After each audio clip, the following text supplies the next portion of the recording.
Happy Thursday. Happy Friday Eve. Happy weekend Eve. My name's Chris Weldon. I'm one of the community managers with Housecall Pro.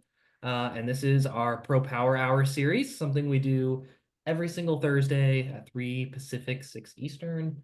We've been doing this for this is our 14th session. So for the past 13 weeks, we've been doing this, covered a variety of features.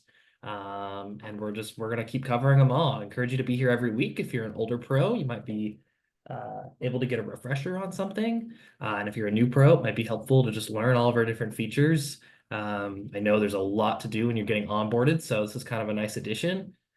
We have all of the recordings available as well. So if you're interested in going back and checking out some of the things we did, we've covered online booking, service plans, voice, multi-option estimates, multi-day appointments, few other things. Those are the ones I can think of. So encourage you to go back, watch those. If you have any questions, you can post them in the Facebook group. Anybody that's watching on Zoom, I'll drop the link to the group later. I encourage you, if you're not in our Facebook group, that you join. It's a great place to ask questions, connect with other pros. So I'll talk about that later. And a quick announcement too, if you have any technicians, if you have any new technicians, if you have anybody that needs to be onboarded or maybe it's just starting and they're struggling with the app, in a few weeks, the first Thursday of October, we'll be doing a technician onboarding session, a mobile app version. So I encourage you to mark your calendar for that if you have any new employees. Last week, Parker was here. Phil is back. Phil, I'll let you quickly introduce yourself, and then we'll get into property profile. Sure. Hello, everybody. I'm Phil, one of the onboarding reps here. So if you've chatted in and they've sent you to a support call, you've probably dealt with myself or one of my teammates. Or if you are on the Max or Max Plus plan, you've probably talked to us as we've helped you set up your account and set you up for success. Um, just something that I want to kind of echo what Chris was saying is that I point all of my accounts to the Facebook page. So definitely a very great resource for you. And also, as we've been doing these more, I've encouraged more and more of my pros to join these sessions because there's a lot of valuable information in here, especially on different features that we may not get into onboarding, as well as sometimes people show up to the support calls and are unaware of these new features or that some of these old features are here. So definitely Chris and the community team are putting together some great resources for you all, and I definitely encourage you all to take advantage of them. For today, we are going to be talking about the property profile. It's kind of a feature I haven't really talked too much about, mostly because it seems a lot of people don't know it's there. So we will talk a little bit about that today. And another common discussion I have with a lot of pros is the what we call the parent-child relationship, which is the sub-customers. So we will talk a little bit about that in the second half of our presentation today. So let's go ahead and jump right into the slide deck as usual. So starting us off with the property profile. Oop.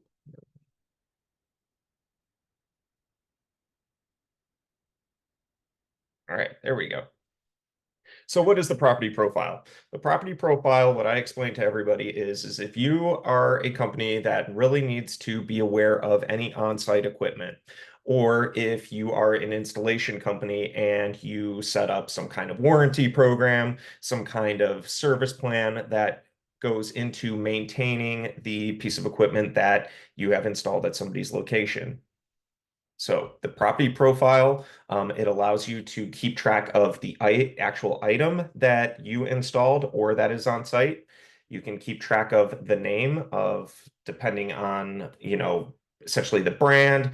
You can keep track of the make, the model, the serial number, install date, and you can keep a running log of notes of every time you've gone out there to work on this piece of equipment. A lot of pros that I've talked to that are getting started at house call always ask me about this because they say usually we write it down or usually we take a picture of everything. Well, we want to limit all of that in your house call pro system, hence why we have this property profile for you. So the property profile is available both on the web portal as well as in the mobile app. Um, One of my pros recently wasn't able to find it in the mobile app, and when we do the demo, I'm going to show you how to make sure that we turn it on so that you are able to see the property profile in both the web portal as well as the mobile app. In the mobile app, basically where it's going to be is when you are looking at a job or an estimate, you can scroll all the way down to the bottom and you will find the property profile button. There will be a little plus button so that you can go ahead and click on it to go ahead and add the on-site equipment or whatever it is you just installed. To associate the equipment with the job on your mobile app, all you have to do, as I mentioned, is locate the job within the mobile app, pull it up, find the job details, and scroll down to the property profile. That's where, again, you can add or view any of these on-site equipment. Now, in the customer profile, that's another place where you would be able to find the property profile because within each job, since it's tied to a specific location, you will find the property profile that you are specifically handling at that particular location. But if we were going to a property profile, we would manage to see all of the on-site equipment at all of the locations for this particular customer or this particular uh, gosh, why can't I think of it? Property management group. So for adding them there, you can always add them at the customer profile, simply just going to your customers, pulling up that customer profile, going all the way to the bottom to the new property profile, which again, we will demo, and you just simply add the equipment right there. We also do have the ability, it took us a little bit to get to here, but we've constantly heard back from you all. Basically, we want to be able to pull some kind of list that shows all of the equipment at somebody's location or at a property management company's multiple locations. So you can filter through the property profile items. When you filter them, you can look at the item type, last service date, as well as the install date. And you can also sort your list of equipment by customer name and last service date. Now with that list, you can also export it. So if you ever need to print it or give it to anybody, in their trucks, so, if maybe their phone dies, at least they still have access or some kind of sheet that shows all of the on-site equipment. We have made that available to you. So that way we make it a little bit foolproof, or if for any reason their phone or their app isn't working, we can still give them what they need to be better prepared for the job. Now, talking about parent-child customers, aka sub-customers, the way I explain this mostly to pros is really when they're using Housecall, and I'll explain it again as we kind of put it together, is really there's two ways within the system to do this. The first way is that you can create one profile for, let's say, me, because I always use my example is I rent my unit here and I have my landlord. So what you can do is you can create one profile for my landlord. And as you start to create my profile, there is a space in where you are creating customers to have customer bills too. And as you put in my landlord's name in that particular field, you will see that he will appear in a drop-down menu. When you click on him, that will go ahead and link our two accounts so that way I'm the service location. I'm going to receive all the text messages that your team is on the way, but my landlord's going to get all the bills. Another way I've seen people do this in Housecall is that they simply cut me out altogether as the tenant and just add my address to the long list of addresses that my landlord has. And that way he will receive all the correspondence and it will be on him to reach out to me. And basically the pictures here and the text here basically explain what I explained to you all. Again, we will go through this together so we can see how it all makes sense. So let's go ahead and jump into it. First thing I'm going to show you all is the property profile. Now, as I mentioned at the beginning, it is kind of a little bit of a hidden feature. You do have to go and turn it on.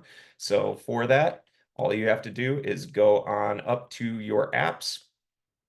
And if we go to the App Store, we'll scroll to go and find property profile.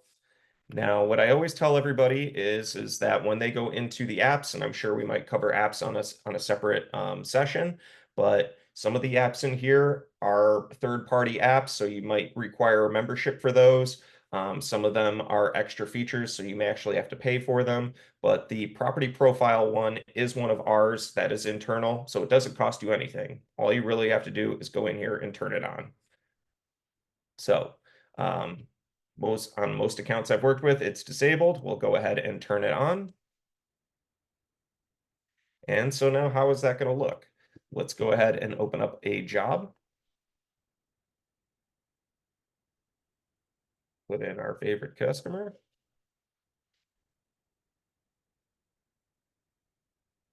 So now we have our job here. And if we scroll down to the bottom, as I mentioned before, right here is the property profile icon. And this particular customer already has two different examples or two different pieces of on-site equipment. So if we were to go ahead and add a third one, we would just simply go on up to the plus button and put in whatever that new piece of equipment is. We do give you a drop-down menu of many different items that is common that people install. I hope that we have gotten some feedback and hope that there is some kind of improvement to where we can actually type something out at the top here, but that might be for something down the road. At this time, you can only grab items from this drop-down menu. So let's go ahead and say we're going to throw in this tankless water heater. We'll put in a display name.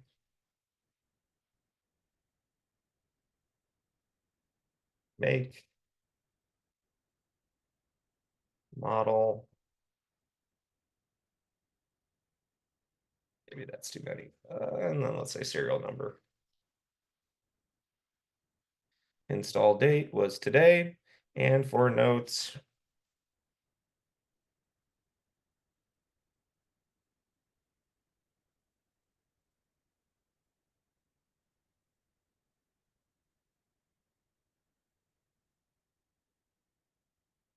save it.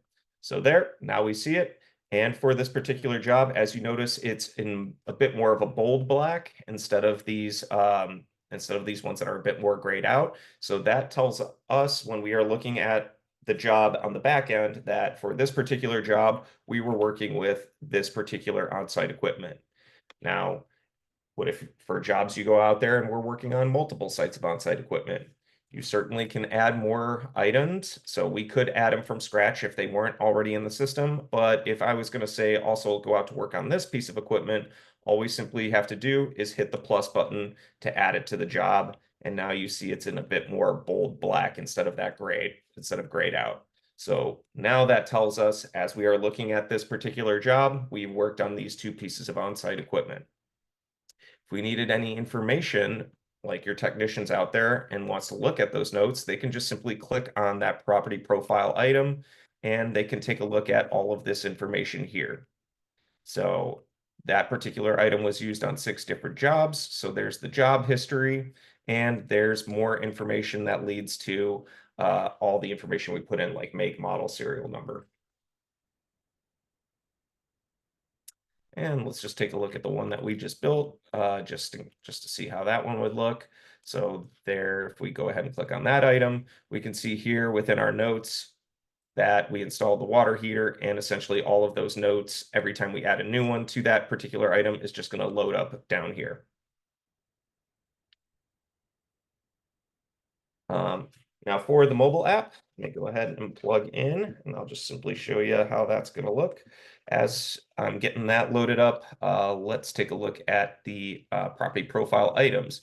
So what you can do for pulling up that report we were talking about earlier is we go up to apps and then the property profile. Here's the list of all of the property profile items that are within my account.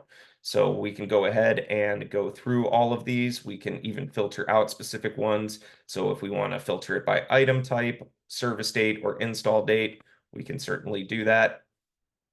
And as I mentioned right there, there's the download button so that way we can export it to our computer and that way we can print it, give it out to any of our technicians so that they can be better prepared for the job. All right. Chris, so far, any questions while I'm pulling up my app here? So far, so good. But if anybody has any questions now or later, if you're catching the recording on Facebook, drop them in, and Lauren or I can follow up. Cool, cool. All right, so let's go ahead and look at the mobile app.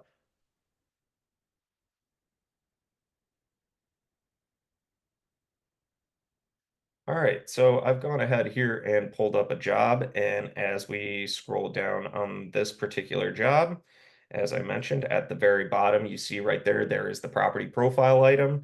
So if we go ahead and click on it, this particular customer doesn't have one. So again, we'll just kind of go through the steps of putting one in. Now, a common question I've gotten is why won't it save? Now, that is not true. It will save. You just have to fill out more of the information. So as you can see, I just went ahead and put air conditioner. Even if I put in a display name and move on to make, we still can't save it. Really, we put this in here so you actually have to get all of that information so that way, when this job is done, we don't have to continue reaching out or having to guess what this make, model, and serial number is.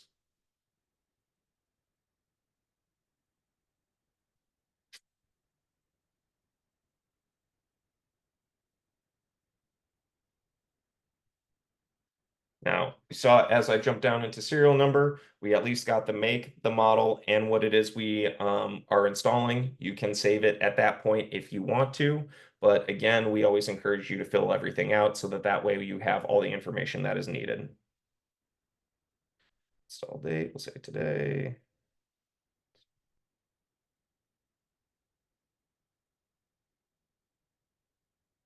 All right, saved it.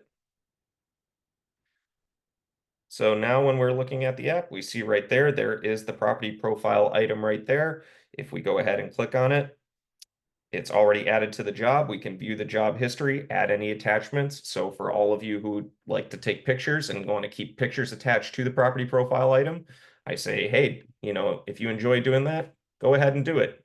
All it does is, again, just give you more stuff to keep with your job and with this particular profile item. And you can always remove it from the job if you don't need to use that particular item at that time. All right, so going on to our next little section here, we'll talk about the parent-child relationship. So let's go back to our account. Now, as we're looking at, let's go ahead and we'll put in a new customer here. So if we're going to put in somebody new, let's put in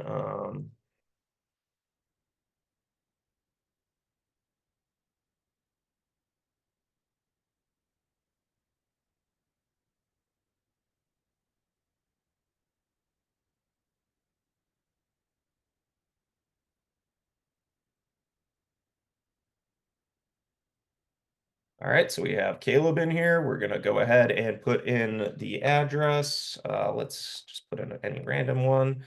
And what I always lead to everybody to, and what I was talking about earlier, is this customer bills to part. So I have my landlord already in here. So if I start to type out my landlord's name, caps lock, but let's go with Stella's Properties. So you saw that there was the drop-down menu. I know I went a little fast there, so I'll do it one more time. There's the drop-down menu of all of the accounts that are in here. So I find the one for the management company and I'll go ahead and select it. So now the customer is connected to that particular management company and that management company's account. As we look at the customer profile here, we can even scroll down and see there's this section right here for billing, and it shows Stella's Properties. If we were to pull up Stella's Properties, we can scroll down and we can take a look at all of the people that are listed under the billing for Stella's Properties. So all of these people are specifically tenants or sub-customers for our management company or our, rental agency. However, whoever it is you're doing business with that has multiple properties. So again, yeah, that's really just putting it in. If you want to keep parent-childs separate, another thing, as I mentioned before, is that if we were to go into If you wanted to avoid having to have tenants and owners separated, you could just simply go ahead and add the address for Caleb Williams over here and throw them into one of the addresses for Stella's Properties. And then that way, Stella's Properties will receive all of the correspondence regarding text messages, emails, phone calls, anything like that. And then they'll reach out to the tenants.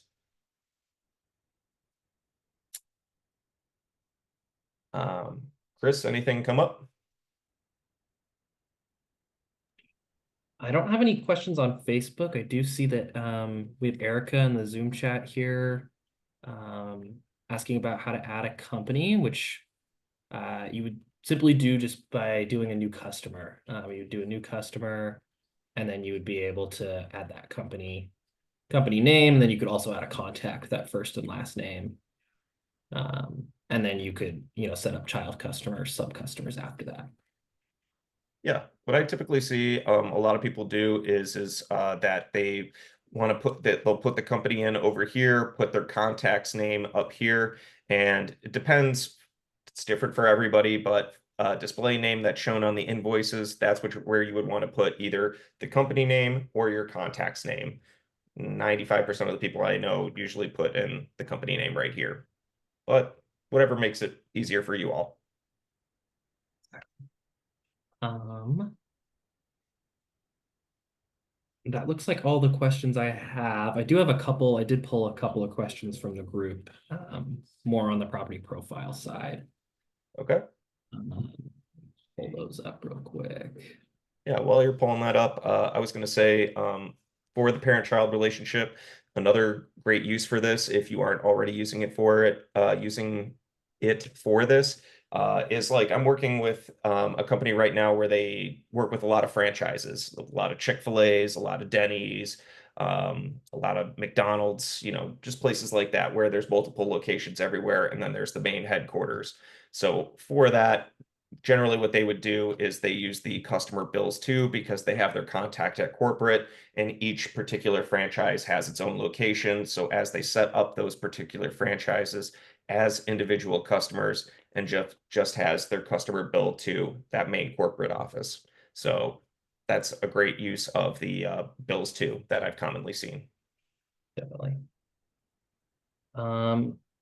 All right, going back to property profile, I've seen this question come up in the Facebook group a few times, asking, it looks like I can only see all equipment when I go onto the property profile app, but not under the customer profile. That seems like it would make more sense.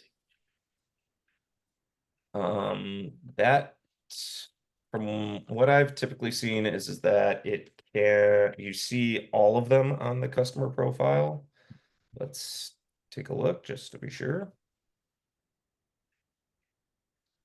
So yeah, here is the customer profile, and where is it?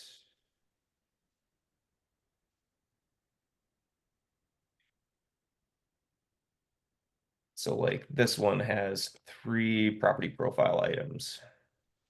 So in this example, because Mezi has multiple locations, we're able to see that each location has a property profile under them. So, I mean, it's not as clear as seeing them all on the side at like your notes over here, but for each particular location, you can open up the location and see all 3, as we see down here, all 3 particular property profile items. So I'm curious on if you're not being able to see that, that may be something you might want to reach out to our chat team and book maybe a support call so that we can take a further look. And then I have another one from Dave who's asking, in the property profile card, when you create a new job and attach it to that job, why does the last service date default to the date from previous/original job? Um, so if I'm understanding the question correctly, if we start a new job for this customer, and I just want to make sure I get the right location. Oh, they're on, okay, job at Kemper.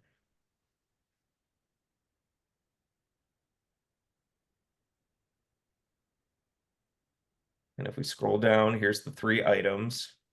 And so when they click on the item, it shows the last service date. So can you repeat the question? I'm still trying to. Yeah, he was asking, so when I create a new job and attach a property profile card to it, why does the last oh, let me read the whole thing over again. Okay. In the property profile card, when you create a new job and attach it to that job, why does the last service date default to the date from the previous or original job? Okay, so I see that it says last serviced 3/1, um, and the install date was 3/22.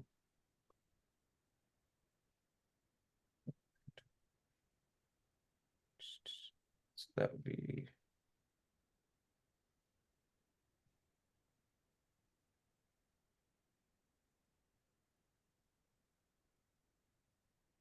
that's not even showing here as a date for the 23rd. Um, to be honest, I honestly don't know. That is something we could probably dig into and get back to. Um, But let's go ahead and I'm curious now because if let's go ahead and let's just say that this job is finished and let's open a new job and then it should say because we attached it here.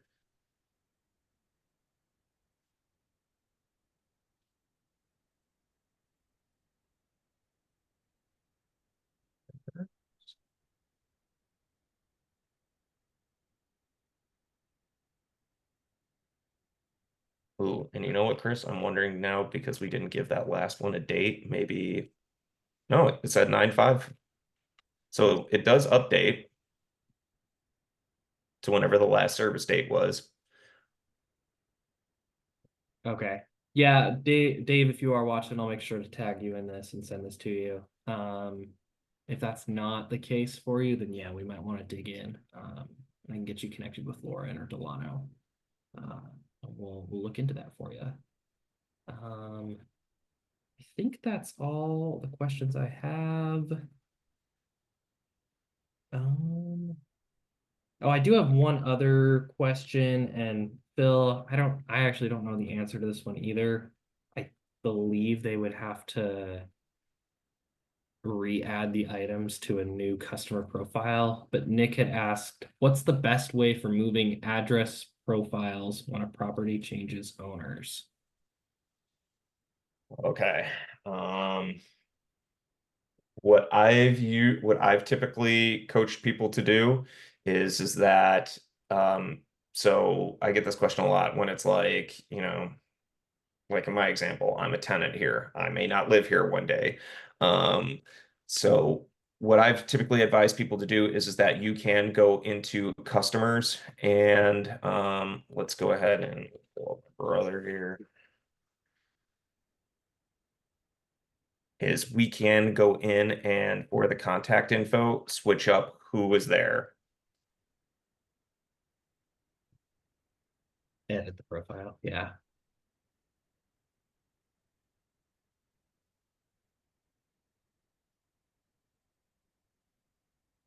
And so what that'll do is that moving forward, all of the jobs and everything is going to be associated with Mora. We can, however, go into the past to look at the previous ones and ooh, mm, they must have changed that up because what I remember is uh, Chris, there used to be like a box that came up and actually said like moving forward, everybody was going to be under Mora, and then you would still be able to get Peter's stuff. So that's something we might have to look into. But that is typically how I've coached people in the past, is you can just simply go in there and switch it up, and it just takes off from where it was. Um, so we'll have to double back on that because maybe that's now been changed to where you have to create a whole new profile. Yeah. No, it's a good question. I'm gonna save Nick, and I'll ping you as well. I'm gonna save this question. We'll bring it up. We're gonna do a larger customer overview probably in the next couple of weeks. We'll talk all about the customer profile as well as the new customer portal, and how your customers can use that. So I'll save that question. We'll revisit it likely in 2 weeks. We'll go back to customers. Um, And then next week will be payroll, most likely. So I encourage you, if you've ever been curious about HCP payroll, you're not convinced yet, or you didn't even know we offered it. Encourage you to try and join us next week. Plan on next week. I'll announce it in the Facebook group on Tuesday or Wednesday, letting y'all know what the topic will be. But that's likely what we'll be doing. Um, Otherwise, Phil, I don't have any other questions right now. So, pros, if you do catch this on Facebook later, I'll be sure to get your questions answered. Lauren will be back next week. I also have Delano and Ambrose alongside me in the Facebook group. So, if you need any technical support, we'll follow up with you as well. I'm pulling up too. I want to make sure before we go that I drop our help article. This has all of our past recordings and past sessions. So if you want to go back, watch anything that we've done already, you can do that.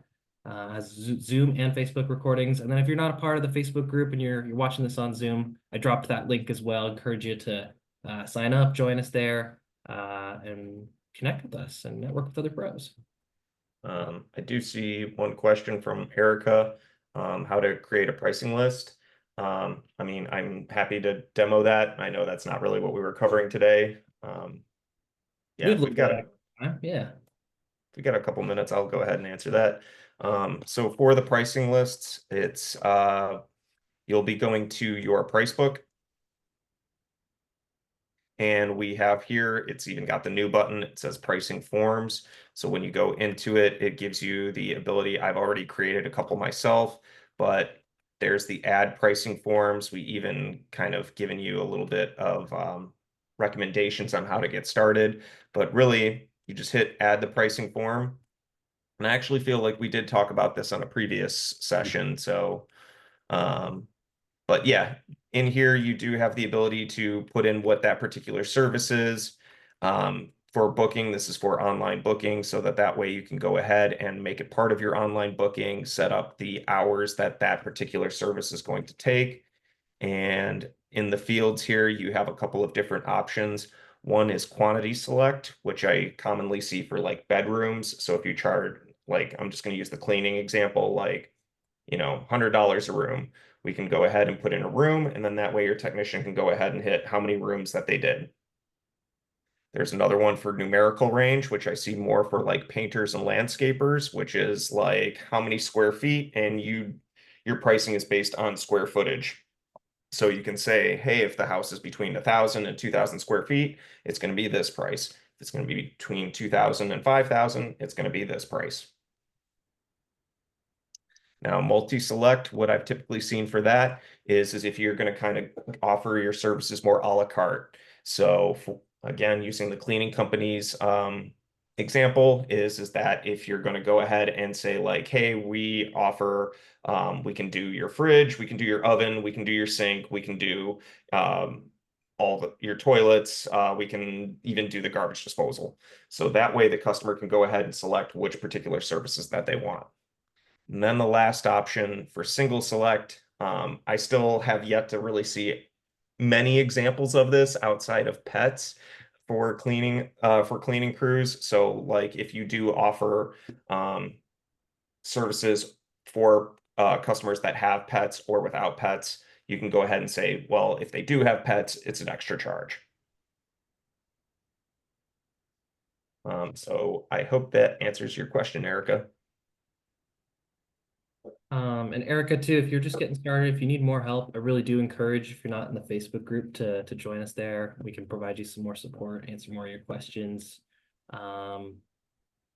Otherwise, check in one last time on Facebook. Phil, I think that's going to be it today. Thanks again for being here, pros. We'll see you all next week. Next Wednesday as well is our money mastery session. It's something we do on the second Wednesday of every month. James Greiner will be joining me. He's one of our partners.